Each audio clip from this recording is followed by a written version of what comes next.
going to show you how to create navigation menus and then how to customize those navigation menus so you can change the colors and appearance of them. Now, in the previous video we saw that navigation menu should really be built on your master page because it's something that appears on every one of your pages. So by placing it on a master, it will automatically appear on every page. We also saw that if you planned out your pages and had several pages created here in plan view, then the navigation menu would be automatically built based on the pages that you had here in the plan view. Well, I'm going to do it a little bit differently because I want to show you a different way of building a navigation menu. We're going to do it manually. So I'm going to go onto the master page.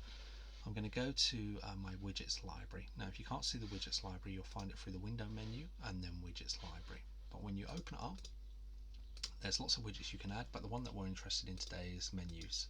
So with the menu one, I'm going to create a horizontal navigation menu. Just drag and drop it on the page. Now, at the moment, I only have one page in plan view, so I only get one navigation button. And currently with this little play button is where I can see the options for the menu. So by clicking that play button, you can switch on and off the options that are available for your navigation menu. The menu was built on the top level pages in my plan view. Well, I only have one, that's why I only have one button, but I can switch that to be manual.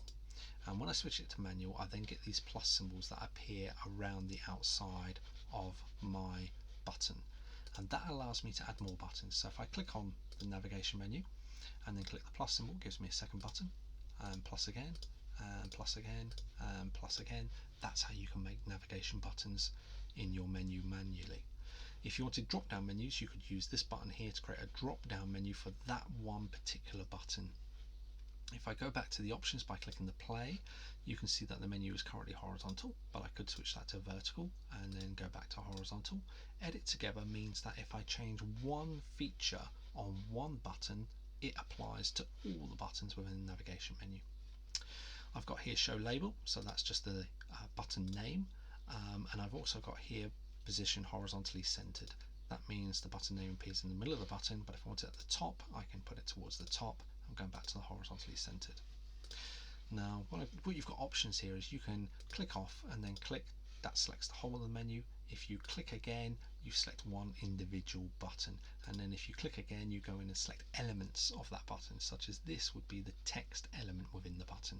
So clicking down into the menu allows you to drill down into the different parts of the navigation menu. I'm going to go back and click and select the whole menu and just drag that out across the whole of the page, and you'll see that all the buttons increase to the same size, and that's because they're on this option edit together. To change the button name, you simply just double click on the button name, highlight it, and then you can just type in what your button name is going to be.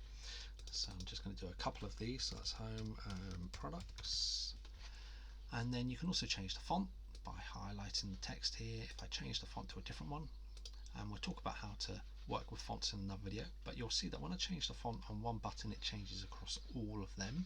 If I increase the size of that font, it changes across all of them, and if I was to change the color of that font, it changes across all of them. I'm just going to go back to white again. Okay, so that's how you can set up your font properties on your button. And one thing you will want to do with your navigation buttons is you will want to change the rollover effects that are on your buttons, because by default it's this grey color and then it goes to a darker color.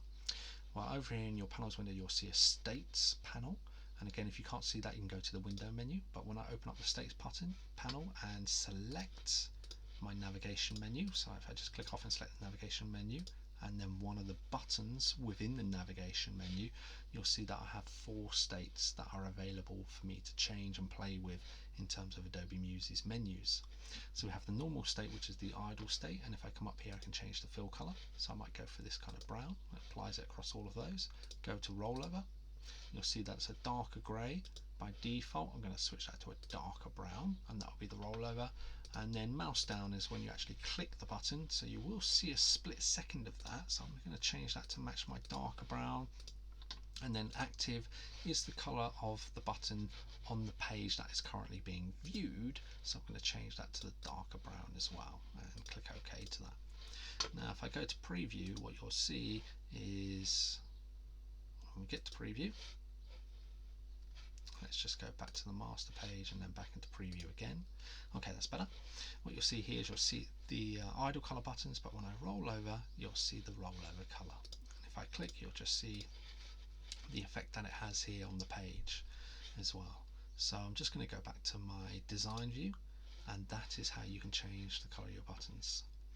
Now you can also do things such as changing the border radius of your buttons as well. So if you wanted like a tab effect button up here in the options bar, you can just come and activate these options here to change the corner angles. So if I want this to be rounded and this corner to be rounded, then I can click those two bottom ones and I can increase the roundness of those buttons. Again, if we go into preview, you'll see the effect. Preview seems to be lagging a little bit, but there we go. You can see that I've rounded off the bottoms of my buttons. Go back to design. You can also add in effects as well. So for example, I could come in here and I could add in a shadow, and that adds in a shadow across all of the buttons, and you can change the angle, the opacity, the color of the shadow. You could add in a bevel, so that will make your buttons sort of 3D looking. And of course you could as well, if I take off the shadow, you could add a glow to your buttons as well. We wouldn't want a white glow because you won't be able to see it, but if we go for a red glow, you can see the effect that that has, and this has all the options to change those buttons as well.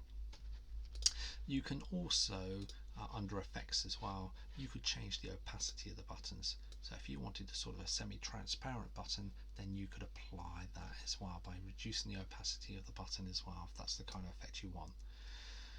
One final thing that you want to be able to do with navigation buttons is obviously be able to hyperlink them. So just clicking on a button to select it, you can then come up here to links and you can choose what you want to hyperlink it to. Now these names appear here based on what's in your plan. Now at the moment we only have one page in our plan, so only a home link appears. In this case I would add my link automatically here, so I would add products into the link to link that to the products page. Now when I come back to the plan and I create a new page here and I call it products, that navigation button for products will automatically link to the products page that I've just created. And that's a quick introduction to how you can create navigation menus and then manipulate those buttons in terms of the states, the rollover effects, whether they have rounded borders, whether they have a border around them, whether they have drop shadows, bevel and embosses applied to them.